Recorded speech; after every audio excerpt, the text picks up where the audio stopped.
Right, మనతో పాటు నిరుద్యోగ జేఏసీ నేత జనార్దన్ ఉన్నారు, మాట్లాడదాం. ఏంటి నిన్న జరిగినటువంటి మీటింగ్ మీద కుల్లం మీ ఒపీనియన్ ఏంది? మా ఒపీనియన్ అన్న, దాన్ని ఫస్ట్ ఆహ్వానిస్తున్నాం. దాన్ని ఒక 3 రకాలుగా దాన్ని విశ్లేషించవచ్చు. ఒకటి, రేవంత్ రెడ్డి గారు తనను తిరుగులేదని తనను తాను ఒక వినాయక విగ్రహం లెక్క ప్రతిష్ఠింపజేసుకోవడం ఒకటి, దాని తర్వాత నిరుద్యోగులకు మొండి చేయి చూపడం ఒకటి, దాని తర్వాత యూనివర్సిటీకి ఏం చేయలేకపోవడం ఒకటి. అయితే ఈ 3 అంశాలను మనం విశ్లేషించినప్పుడు ముఖ్యంగా అక్కడికి నిరుద్యోగులు వచ్చిర్రా, విద్యార్థులు వచ్చిర్రా అనేది చూసుకుందాం. వాళ్ళ కోసమే కదా ఆయన వచ్చింది. లేదన్నా, అది ఎట్టుందంటే మనం ఆ ఫోటోలు అందరు కెమెరాలన్నీ ముందు వైపు పెట్టిర్రు, వెనకకి అప్పుడప్పుడు చూపించారు కొన్ని యూట్యూబ్ ఛానళ్ళు. అలా ముంగట ఒక 3 వరుసలు, వెనక 3 వరుసలు.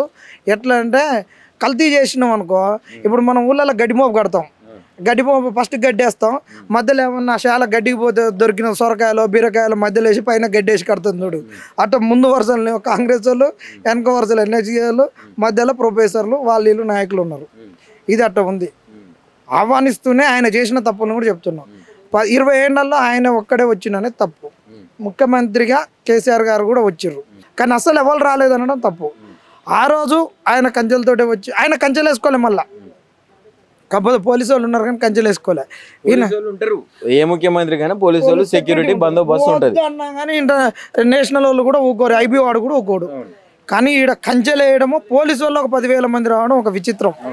ఎందుకు అసలు దేన్ని? ఆ కారణం ఏంది అసలు దాని వెనక? మరి సారు నల్లమల పులి కదా, మరి పులి గార్జించి జనాలలోకి వచ్చింది అనుకో, మళ్ళీ ఏమన్నా అవుతుందేమో అని పులిని బోన్లో బంధించి తీసుకొచ్చిర్రు. అందుకే మరి పులి బోన్లో వచ్చిందని మేము అనుకుంటాడు. ఏడో గ్యారంటీగా ప్రజాస్వామ్యాన్ని అందించిన అని చెప్పాడు అప్పట్లో.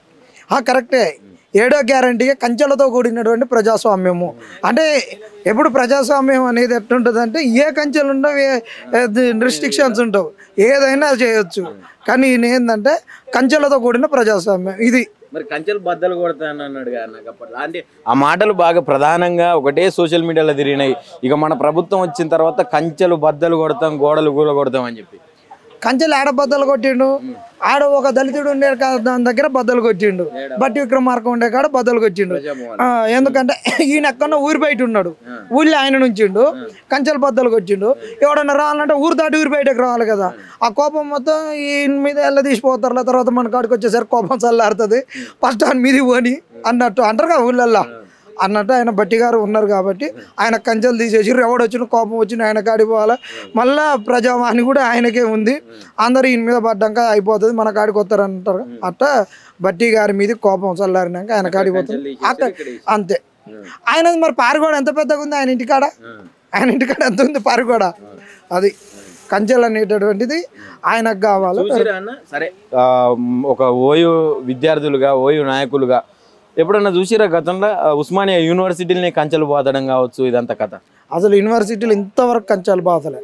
ఈవెన్ తెలంగాణ ఉద్యమం ఉధృతంగా జరిగేటప్పుడు కూడా పోలీసు వాళ్ళు లోపలికి వస్తే ఆ రోజు సుభాష్ రెడ్డి గారు మన స్టేట్ హ్యూమన్ రైట్స్ కమిషన్ చైర్మన్గా ఉండి వారు కూడా అసలు ఇలా పోలీసు వాళ్ళు వెళ్ళిపోవాలని చెప్పారు. పోలీసు వాళ్ళు ఒక వీసీ పర్మిషన్ లేకుంటే ఎట్లుంటారని మాట్లాడారు. అదే కోదండరామ్ మన ఈయన ఎమ్మెల్సీ అప్పుడు నాగేశ్వరరావు గారు ఉంటే ఆయన అరెస్ట్ చేస్తే వీసీ పర్మిషన్ లేకుండా ఎట్టొచ్చారు అన్నారు. ఒక మంచి పవిత్ర కార్యానికి పండగకు వస్తూ పండగ వాతావరణంలో ఈయన మళ్ళీ కంచెలు వేసుకుంటారంటే అది ఏం పండుగ చెప్పు? అది కాంగ్రెస్ వాళ్ళ పండగ కాకుంటే వాళ్ళ పండుగ. కాంగ్రెస్ వాళ్ళే ఉన్నారు కానీ కావాల్సిన సరే లొల్లి పెడతారు, గిల్లి పెడతారు. కేసీఆర్ మాటలు చెప్పాలంటే ఆడొకటి ఈడొకటి మోపై ఏదో మాట్లాడతారు అన్న వాళ్ళను, మోపైన వాళ్ళందరూ మూట కట్టి మోపు కట్టి తీసుకుపోయి ఆ పోలీస్ స్టేషన్ ఈ పోలీస్ స్టేషన్ వేసారు. మరి మంచిగా ఉన్న పోరగాళ్ళని, ఏం తెలియని నోట్లి నాలుక లేని పోరగాళ్ళని, నిన్న మొన్న డిగ్రీ అయిపోయి పీజీకి వచ్చి ఆ పోరగాళ్ళని తీసుకొని పోవచ్చు కదా. మరి వాళ్ళు కూడా లేరు కదా, మరి ఎందుకు వీళ్ళు చేసిన హాస్టల్స్ కూడా ఉస్మానియా యూనివర్సిటీలో హాస్టల్స్ కూడా అన్ని ఎక్కడికక్కడ కట్టదిట్టం చేసే ప్రయత్నం జరిగిందంట. కట్టదిట్టం కాదు, ప్రతి గేట్ కాడ కంచెలు వేసిర్రు, లోపడి పోయినాడు, బయటకు వచ్చేది లేదు, బయటకు వచ్చిన లోపడి పోయలేదు అంతే. ఆ కాంగ్రెస్ వాళ్ళందరికీ ఇష్టం. ఏం పని ఉంటుంది? ఇక పని ఉంటే పాయకాలలో ఇక అల్ల పోయి అల్ల పూసుకోవడం అంతే. వాటికి కూడా డోర్లు ఏం పెట్టలే బాగానే. వాళ్ళకి కూడా పోలీసు వాళ్ళు వచ్చి ఉన్నారు, అమ్మాయిలు లోపడిపోయి ఏమైనా చేస్తారేమో అని. ఇది ఈ ఉక్కుష్టం. వాళ్ళు రాగానే ఆహ్వానిద్దాం, మళ్ళీ డిసెంబర్కి కూడా రావాలి, పులి రావాల్సిందే. ఇప్పుడు మరి అప్పుడు కంచెలు ఉండవు, మరి ఇప్పుడు పచ్చటి పైరు లెక్క మంచిగా వానలకు మరి అంతా ఆకులు అలాలతోటి ఉన్నది. మరి ఈ పైరు ఇట్టున్నటువంటి చెట్లు అప్పుడు ఎండిపోయి ఉంటాయి. మరి ఆ పులి అల్లకపోతే మరి అప్పుడు అందరికి కనిపించదా?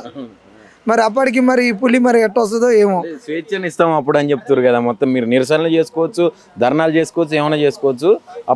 అప్పుడు వచ్చి మాట్లాడతా మళ్ళీ డిసెంబర్ అని చెప్పి మాట్లాడతాం. కరెక్టే. అప్పటి వరకు ఉన్న వాళ్ళందరి మీద కేసులు పెట్టి ఇలా అందరినీ పోలీస్ స్టేషన్లకు పంపించినాక ఎవరు లేకుండా కాంగ్రెస్ వాళ్ళని అందరినీ ఎన్ఎస్సీఐ వాళ్ళని పెట్టుకొని అప్పుడు వస్తాడేమో. అదే మరి ఇప్పుడు కేసులు పెట్టడానికి కుదరలే కదా. ఇప్పుడు చాలా మందిని అరెస్ట్ చేసింది కదా. అప్పటికి అందరిని అరెస్ట్ చేసి వస్తారు అంతే. అంటే విద్యార్థులు కావచ్చు, నిరుద్యోగులు కావచ్చు, రేవంత్ రెడ్డి గారు మా దగ్గరికి రావాలని 20 నెలల నుంచి దాదాపుగా అంటున్న తరుణం సూచనం.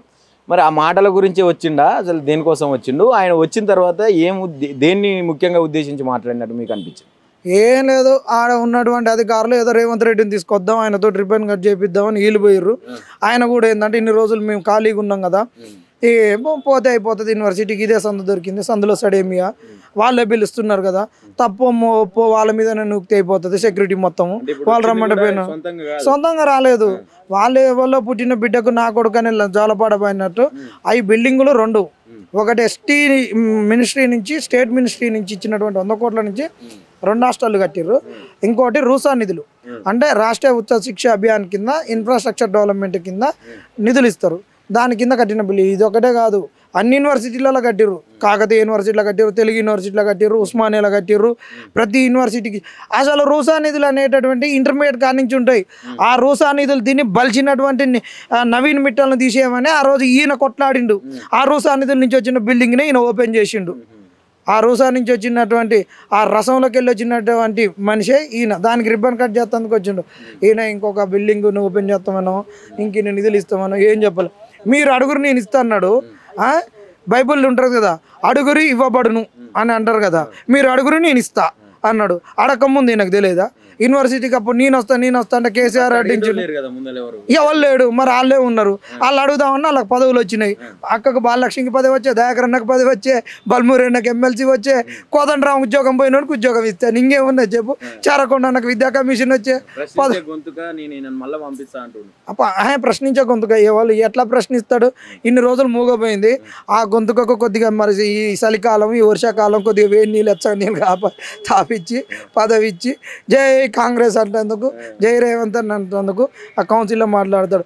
ఒక్కరోజు పదవి పోయేసరికి ఆ రెడ్డి గారు ఏం చేసిండు, ఈ ఉట్టిన యూఎస్ఏ నుంచి ఇక్కడికి వచ్చిండు. పదవి పోకముందు ఇక్కడనే ఉన్నాడు కానీ ఉస్మాన్ యూనివర్సిటీకి రాలే. పదవి పోతందుకు ఉస్మాన్ యూనివర్సిటీకి వచ్చిండు. వాళ్ళ పదవులు వచ్చిన వాళ్ళు, పదవులు రానోళ్ళు పదవులు తీసుకోవడానికి రేవంత్ రెడ్డి గారు ముంగటుండి లేచి వాళ్ళు ఇట్లా సపోర్ట్లు కొడుతురు. వాళ్ళని విద్యార్థులు లేచిర్రా, వాళ్ళని సపోర్ట్లు కొట్టిర్రా. వాళ్ళ సపోర్ట్లు కొడుతందుకు ఏం లే, గాంధీ భవన్లో రోజు చెప్పుకొని వాళ్ళకి బోర్ కొట్టింది. జస్ట్ ఎక్స్కర్షన్, గాంధీ భవన్ నుంచి ఉస్మాన్ యూనివర్సిటీకి ఎక్స్కర్షన్. వర్షాకాలంలో ఠాగూర్ అడ్డోరియంకి ఎక్స్కర్షన్కి వచ్చింది. రేవంత్ రెడ్డి గారు అన్నారు కదా, కొంతమందికి పావర్టీ అనేది ఎక్స్కర్షన్, బీదరికం, ఎక్కడి నుంచి బెంజి కార్లలో వేసుకొని పోయి అక్కడ చూస్తారని అన్నారు కదా, పావర్టీ నుంచి వచ్చినాం అన్నారు కదా. వాళ్ళు ఎక్స్కర్షన్కి వచ్చిర్రు. వాళ్ళు ఎక్స్కర్షన్కి వస్తే ఇక్కడ ఆ ఎక్స్కర్షన్లో చూస్తేందుకు కూడా నల్లమల్ల పులి నుంచి వచ్చి, నల్లమల్ల అడవుల నుంచి వచ్చిన పులి స్టేజ్ మీద ఉండి వీళ్ళు చూస్తేందుకు వచ్చిర్రు అంతే. ఒకటే మాటలు ఏం లేదన్నా, ఆయన వచ్చి దాంట్లో నిరుద్యోగులను మోసం చేసిండు. విద్యార్థులను రాని నిరుద్యోగులను రిప్రజెంటేషన్ ఇవ్వలే. కంచెల మధ్యలో కవాతు చేసుకుంటూ వచ్చిండు, కంచెల మధ్యలోనే వెళ్ళిపోయిండు. అది తర్వాత ఈయన ప్రతిష్ఠించుకోవడానికి ఉస్మానియా యూనివర్సిటీ వేదికకు వచ్చిండు.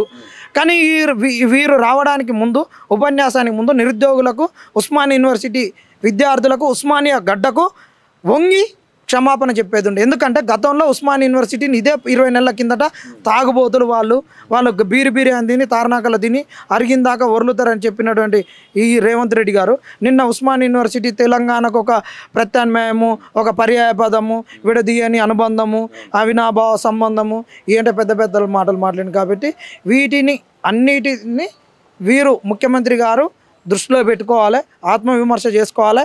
ఈయన గురించి పొగుడుతూ మాట్లాడేటటువంటి వాళ్ళు కూడా వీటిని అన్నిటిని క్రోడీకరించి వ్యాసాలు రాయాలి.